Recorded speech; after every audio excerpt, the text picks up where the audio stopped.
জামাতের আমির একটা টাটকা ওলিউস শয়তান। যে দেশে জামাতে ইসলামের মতো একটা রাজনৈতিক দল আছে, আর সেই দেশে ইসলামের দুশ্মন প্রয়োজন, আমার মনে হয় না আর কোনো দুশ্মন লাগবে। জামাত ইসলাম যদি ক্ষমতায় আসতে পারে, বাংলাদেশ থেকে 200 বছরের জন্য ইসলাম মুছে যাবে। দেখেন জামাতের আমির গত কয়েকদিন আগে ঈদের সময় কূটনৈতিকদের সাথে মিটিং, সেই মিটিংয়ে এক কূটনৈতিককে পিছন থেকে জড়ায় ধরেছে এই চুম্মা শফিক সাহেব। তিনি জড়ায় ধইরা বলতেছে যে আল্লাহ রাসূল নাকি খুশি হইলে এভাবে সাহাবা একরামকে জড়ায় ধরতেন। হাদিসের কোথাও খুঁজে পাওয়া যায় নাই যে আল্লাহ রাসূল এইভাবে কোনো সাহাবীকে জড়ায় ধরছেন। যখন দেখে তারা একটা বক্তব্য দিয়ে ফেলছে, কি একটা কিছু করে ফেলছে, তখন আল্লাহ রাসূলের উপরে চাপায়া দেয়। কত বড় ওলি শয়তান হইলে এই ধরনের কাজ করতে পারে।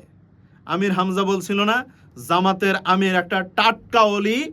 আমি বলি জামাতের আমির একটা টাটকা ওলিউস শয়তান। আমির হামজা নিজেও এই ওলিউস শয়তান।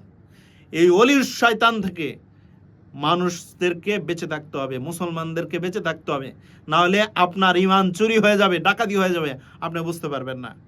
যে দেশে জামাতে ইসলামের মতো একটা রাজনৈতিক দল আছে, আর সেই দেশে ইসলামের দুশ্মন প্রয়োজন, আমার মনে হয় না আর কোনো দুশ্মন লাগবে। তারাই যথেষ্ট। জামাতে ইসলাম নামে রাজনৈতিক দল আছে, তারা ইসলামকে যেভাবে ধ্বংস করা দরকার সেইভাবেই তারা ধ্বংস করবে, উঠে পড়ে লাগছে।